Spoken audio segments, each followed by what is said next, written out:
toes on my feet, stomping out the negativity. Everybody not a friend of me, spread the love, still I move deliberately. Bully face on, but the smile be heavenly. Brooklyn girls, so they love the energy, love sincerity. So I take the liberty to take them on a journey lyrically. Through hallways.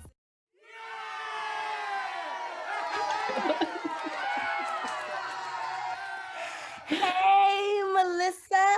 Hi, I'm so happy to be here. Beginning of the new year. Great things are going to happen for us. And we have an audience that's very excited to see us. Yes, I too am excited to see you. It's been a few weeks and it feels like forever. So I am so happy to be entering the new year with you and the new year of the next chapter with our lovely audience that we have built in the last 6 months of our relationship, I think, right? Yeah, man. It's been building. It's such a great thing.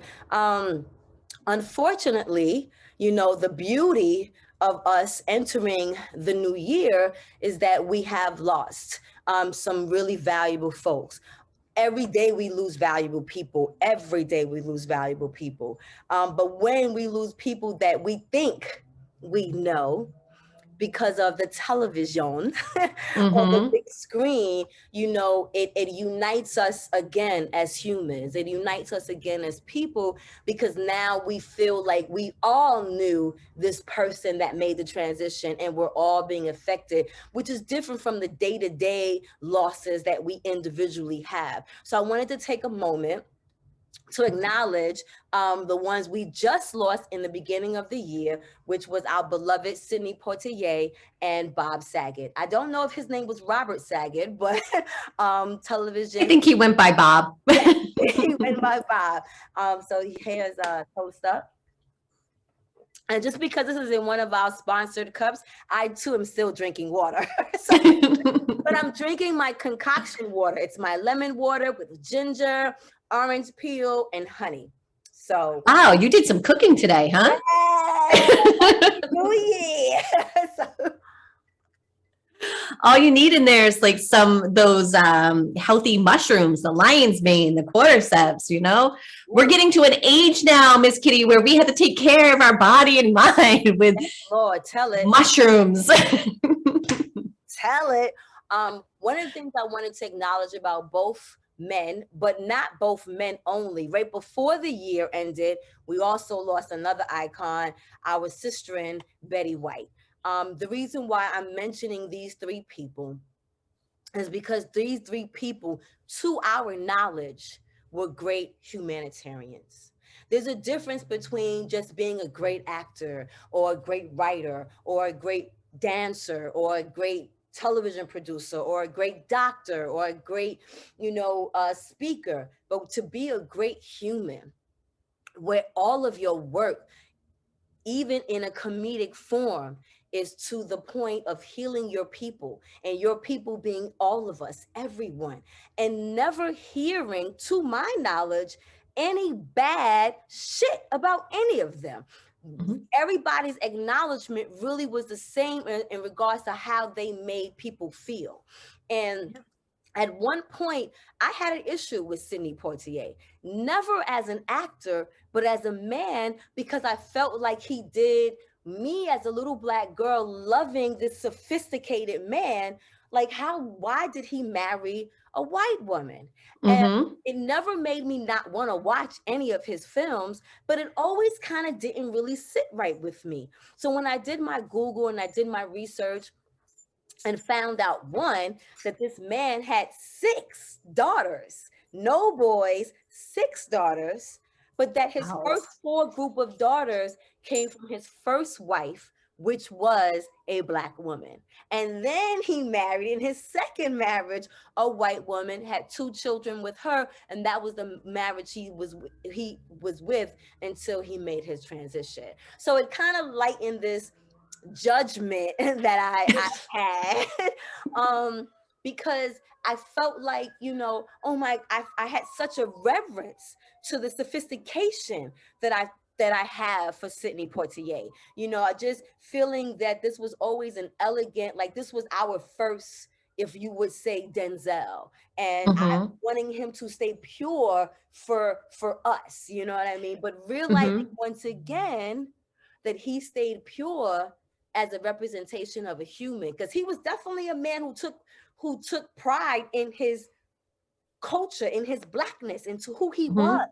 Mm-hmm. You saw it Okay. on the screen. He says, "I'm a black man." You know what I'm saying? He took pride in that, but he took pride in being a good human. And Mm. that, I am going to miss, but take those examples as legacy to continue to follow, so Mm. that hopefully when I make my transition, y'all have some good shit to say about me. you know I'm um glad that you were able to put to bed your frustrations with his, you know, wife choices now that,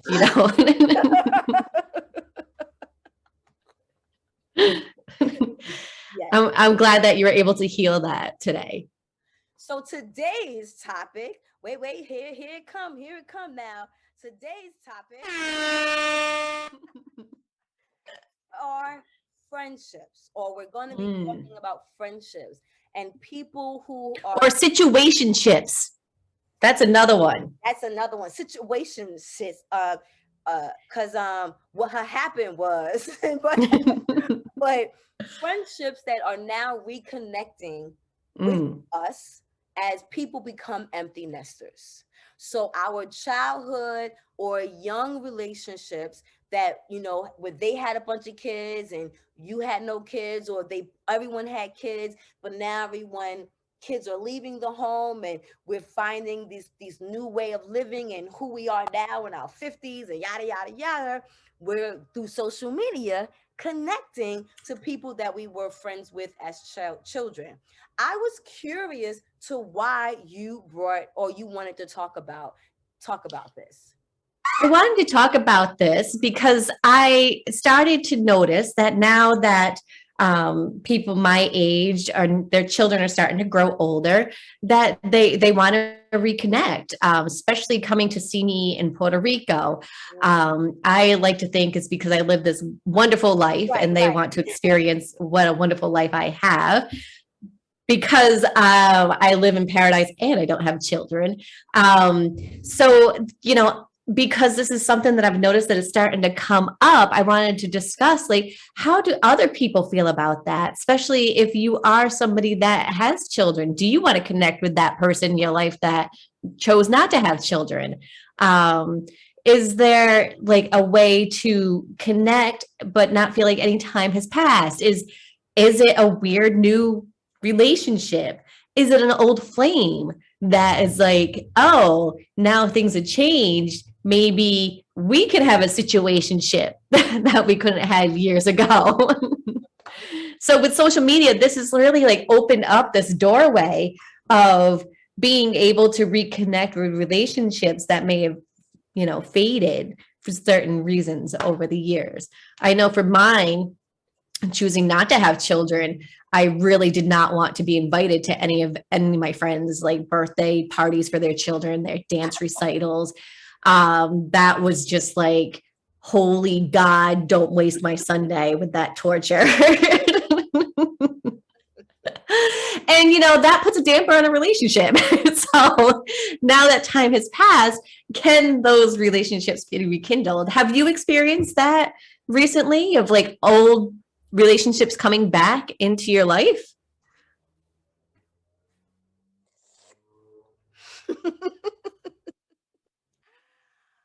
Yes and no. Um, my,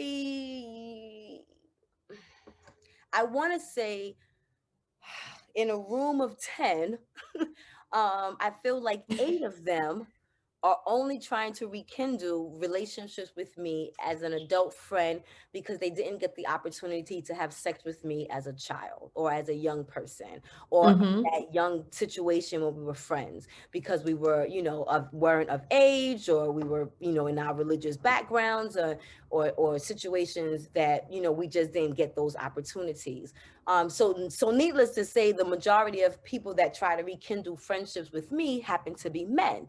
um some of my female relationships have definitely come to surface through the social media, and as we've become older, losing friends. So I'm reconnecting with people at homegoing services, and then we say we're going to make an effort to reconnect and establish a relationship or build a relationship at this age, and we really don't. We kind of keep it on social media, so I don't know how authentic that is, but I know authentically it's for real on social media, but we don't take it outside of that. And the only ones that have taken it outside of that have been men. And unfortunately, I've only really had one situation where I reconnected with a childhood friend as an adult. Both of our children are out of the home. And yes, I do generally feel like this person is my friend, but we had sex. You know what I'm saying? Mm. When we first connected, you know what I mean? We had sex, and we've only had sex one time. We didn't go into a romantic relationship. I don't think he simply reconnected with me just to have sex. Wait, Nate. wait, wait, wait, hold on. I don't think he connected with me just to have sex. No, wrong. Wait, I don't think, wait, I will try it again.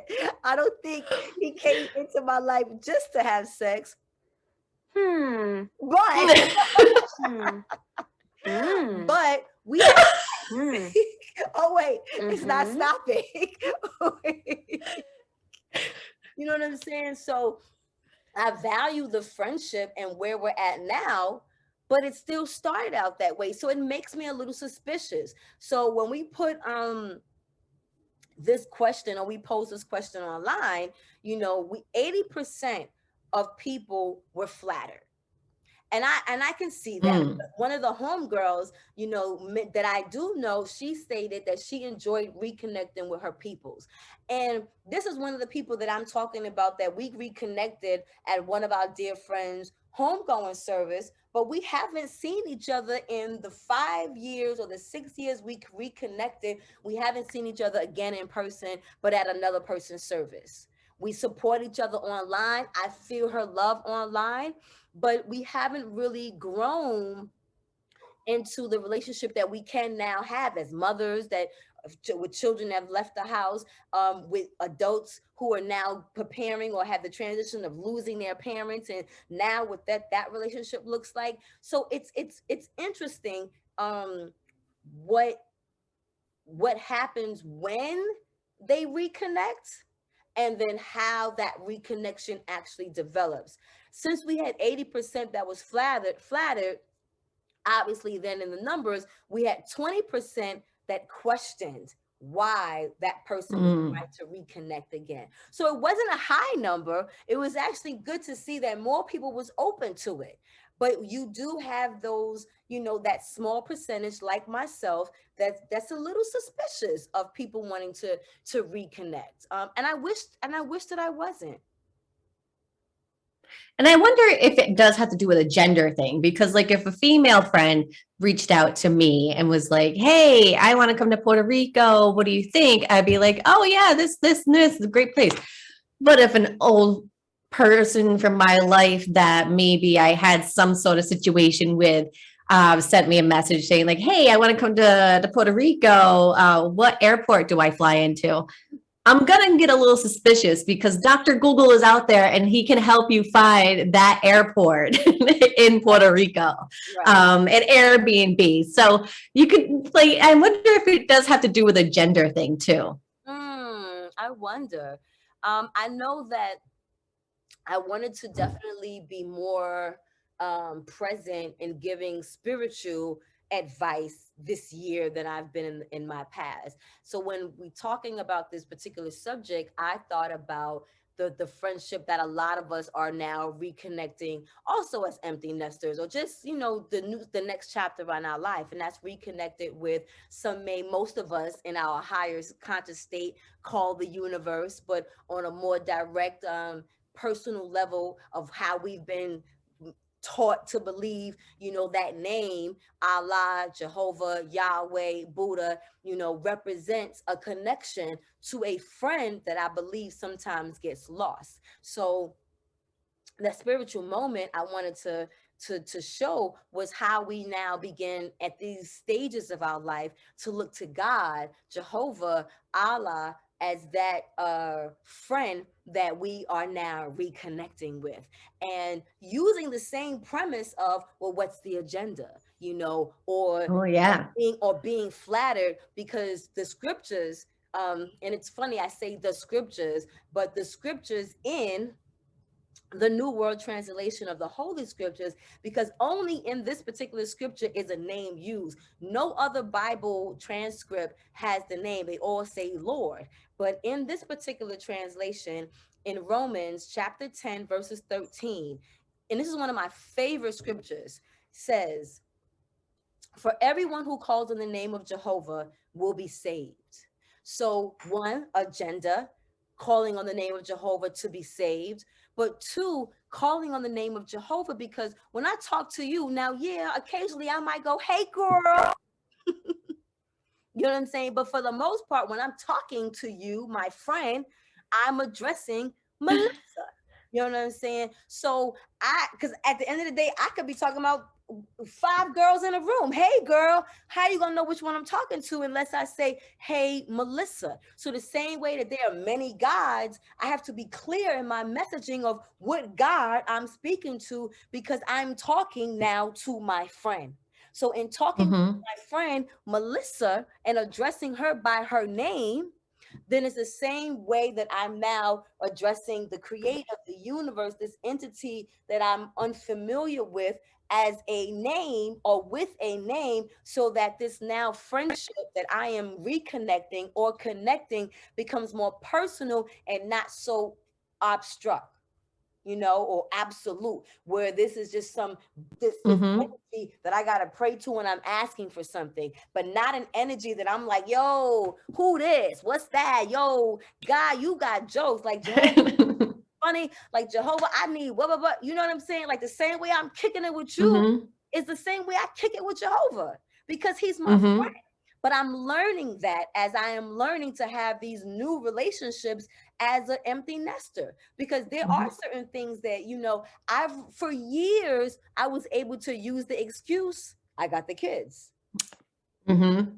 I can't use that excuse anymore. So now, Mm-hmm. you know, was that a protection to allow me not to put the work in? Because the key is, whatever friendship is developing, even if I reconnect it as an empty nester, still requires work if the relationship is important to me, whatever relationship that was or Yep. situation that is. Yep. That's a situation that I might just be fucking now as an adult, because we didn't fuck as kids and now we want to fuck as adults, and that's what the friendship is based on. Then that's the friendship. If the friendship is now a mentorship because we've grown in different careers, so obviously you could not mentor me as a young person, but now you can because we're adult and we're seasoned in our industries. There's so many the reasons why relationships reconnect.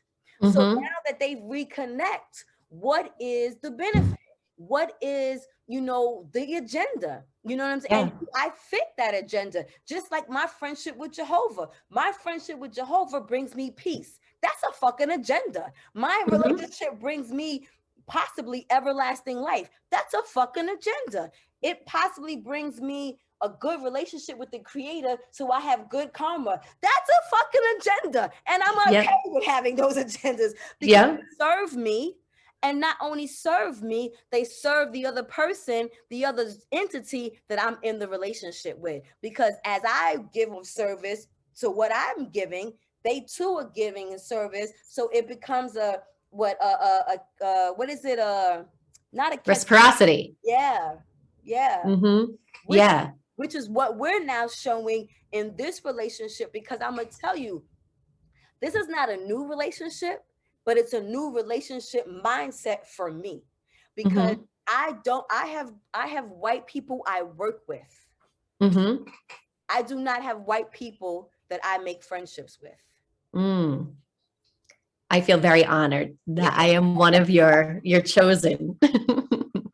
You're silly. Are you chosen, or did the creator choose you, girl? Huh? True. Hey, True. come on. Oh, that was Where did you get these sound effects? girl. I don't know. Wait, this one I tried to use, but I don't know when it's gonna come into play. Hold on. Let me let you hear. And we do a memory. So wow. So this has been an exciting first episode of the next chapter, wouldn't you say? I would say so. I mean, it feels like it's been a long time, but I feel like even though it seems like it's been a long time, it feels like no time has passed, right? Like I feel like we still have this great energy. We have all these great topics to talk about. You know, you and I are going through different phases of our life and willing to share those. And I feel like every week you and I are having different experiences and different situations. I mean, like I had a cacao ceremony the other day. Yes, tell me what Um, that is. yeah, it was for a friend's birthday, and she wanted to do the ceremony where we drink like raw cacao. So it's like chocolate that hasn't been processed or anything in it. It's very bitter, but it gets the heart pumping, the blood flowing, and doing these different breathing, exercising, meditating, calling in the higher spirit, whatever that is for you, and really being able to sit and sit with the stuff that might be blocking you. Did a lot of crying, had to go to bed early. Oh, I hate crying, but it was an experience, and still figuring out I have daddy issues. So Okay. you never know what we're getting into every week. Girl, I tell you. Yes. So what was your takeaway? And before we say what your takeaway is, let's go to a commercial break, because we need our sponsors to support this movement. So let's now take a break and go to them. Everything we do is about community empowerment, building, learning, growing, and becoming self-sufficient. Tech believes that financial freedom and education are the civil rights movement of our time. Almost Sade's Skincare takes pride in using natural, nurturing skincare products to make New Yorkers glow and love their skin. For the past 30 years, we have tailor-made skincare regimens for people and their unique skin type. Now everyone can enjoy this service for free. All skin types, all ages. Your skin, your match. Simply go to SadeSkincare.com and sign up now for your free consultation. We're back. And we're back. So what was your takeaway of today's conversation about friendships that are trying to reconnect or rekindle? I think the takeaway I've gotten from all this is that, take a look at those relationships, really take a moment, sit with it, and see what that agenda is, right? Whatever relationship that is, it's whether it's a human being here, it's a spiritual connection, from the other side, really sitting with that and figuring out, is it something that you want to put the energy and time into, or is it just a situationship? And then you just, do what you got to do and move on. And how do you enter some of your situations? Wide open.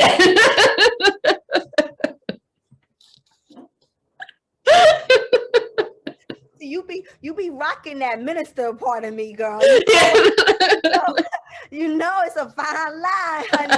But that's another part of crazy of being a minister. and looking to the scriptures for guidance, because when we talked about friendships, my responsibility and obligation to you as your friend is to show you unconditional love, not judgment. That's right. So when we talk about our kink fetishes, you have to love me anyway.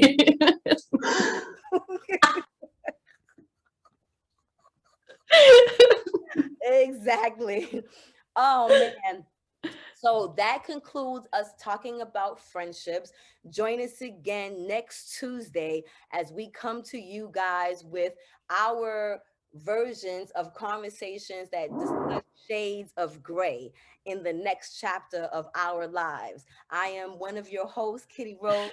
Oh, wait, before we end, we gotta tell the folks they gotta do something. Wait. Before they leave, they gotta subscribe. Subscribe, like, and share our episodes. Yes. And you can do that by visiting both of our YouTube channels and sharing our conversation with you all to your network of people, because we are in the business of healing. And right now, since we are dealing in this new normal, we have to find a way to adjust and adapt to being inside, so that we can continue to be safe, strong, and profitable. You know what I'm saying? Yes. Let's not forget profitable. So right now, you can still see my one woman show, I Am You, online in the virtual world. If the website is not up when you go to it, because right now I'm not paying the bill and they have it up, but they may take it down at any moment, just email me directly and I'll send you a private link via YouTube that you can purchase and see the show. What you got going on? Your gallery looks like it's expanding back there, my love. Yes. So I am working on creating NFTs. You got some pussy back there. That's my piece I called Lady Bits. Okay. It's quite an interesting event coming to my house here. Vaginas everywhere. Yeah. So I am working on creating physical NFTs. So it's creating artwork that can be sold on the blockchain. It's a lot of crypto type of stuff. Okay. Yeah, they're working on something in the back here. Yeah. So I'm creating art that's going to be put on the blockchain. People can purchase that, but also get a piece of art in real life, because NFTs are digital art, but I wanted to create something that is physical as well as in the metaverse. Okay. Look at us. Look at us, y'all. Awesome. So in order to stay current with all of those things, you can visit us on our individual Facebook and LinkedIn pages.